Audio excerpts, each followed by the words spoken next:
bum you out a little bit, sorry. I'll make up for it in the burlesque part.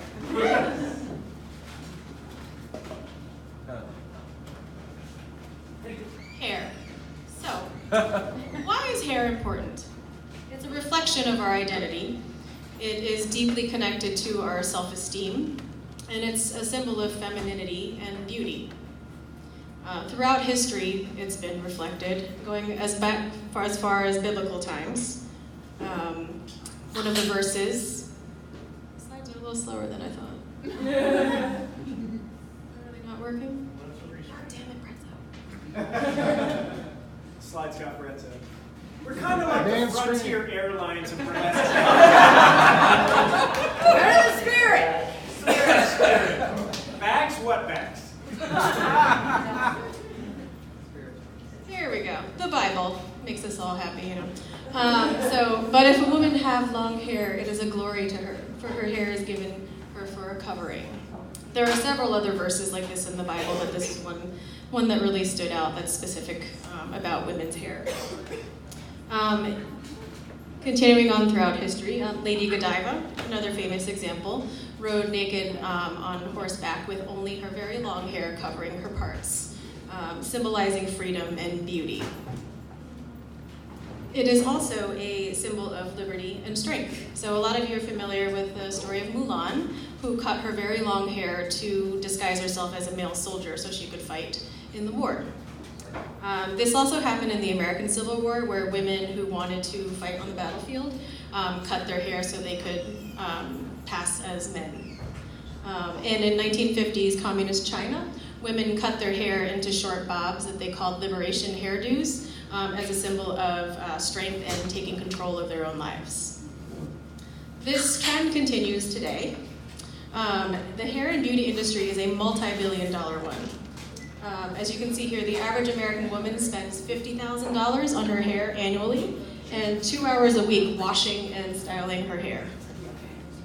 So how many of you guys wear extensions or wigs, hair pieces? I think a lot of us do, especially performers. It is a $5 billion industry, estimated to reach $10 billion by 2023. China and India are the top exporters of human hair. But have you ever really thought about where and who this hair comes from? Most of us have not. This quote here from a representative from Belmont Hair is a bit of a bummer. It's kind of cold, but given the stats that shows 60% year-on-year increase in the hair industry, it shows that this sentiment and this is true. It's how it's viewed. So where does hair come from? Well, the majority comes from countries where long hair is seen as a badge of beauty, but that the people are poor enough to resort to selling their precious hair in order to feed their families. The more ethical companies will ensure that the hair is voluntarily acquired and that the hair donors are paid properly. In this next example that you'll see, this industry example, next slide. Here we go. It shows the enormous amount of profit that goes towards the industry and the people that are selling the hair, and how little of it actually goes to the hair donor themselves. But even in these countries, that small amount is still equal to about a one month's salary. So it's about $100 in US dollars equivalent. But it can be, in some cases, enough to feed an entire family. Unfortunately, this kind of win-win situation is not the norm. It's an industry that is unregulated and filled with a lot of scammers and con artists. These hair brokers will flood the poorest regions and exploit women and children into giving up their last treasured resource. Agents will go into poor villages in China, and India, and Eastern Europe, offer very small sums of money for hair. And bless you, this leads to men sometimes forcing their wives to give up their hair.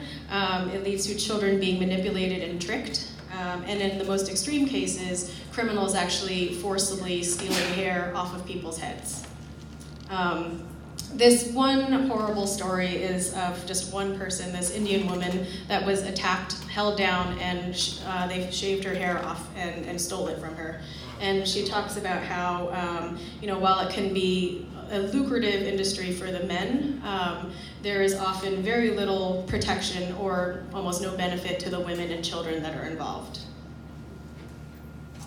This leads me to kind of the inspiration for giving this kind of bummer of a talk. So thankfully there are like fun talks before and after mine.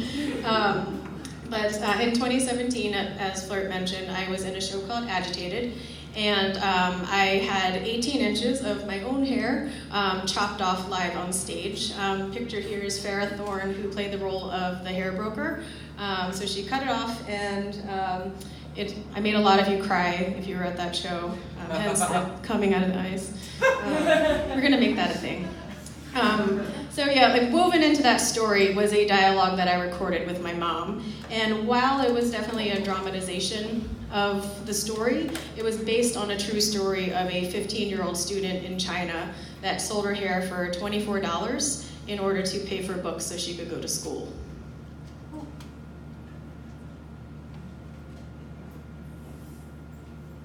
My slides here. There we go. So yeah, there you can see, this is a picture of one of the factories where they process the hair. And it's a quote from the actual student. But so make no mistake, this industry is designed to exploit women. I've given you some examples of how the poorest are manipulated and how they're taken advantage of, and in the very worst cases, actually assaulted and attacked. But buyers, and actually these countries highlighted were the top regions where the hair is exported from, where it's acquired from. But buyers, people like you and me, are also exploited in the way that hair is marketed. Unprocessed, what they call virgin hair, is considered the gold standard in this industry, and often the supply is not enough to keep up with the demand, so the more unscrupulous suppliers will chemically treat the hair but still sell it as if it's unprocessed hair. So it puts the workers in danger that are dealing with the chemicals, and potentially the buyers, because you're putting these things on your head. So why am I telling you this? I'm not trying to just bum you out and tell you to not buy hair or throw away what you have, but just asking you to do a little research. These companies are just a few of the ones that follow ethical practices. They're very transparent about how they acquire their hair and how they pay people the fair wage for it.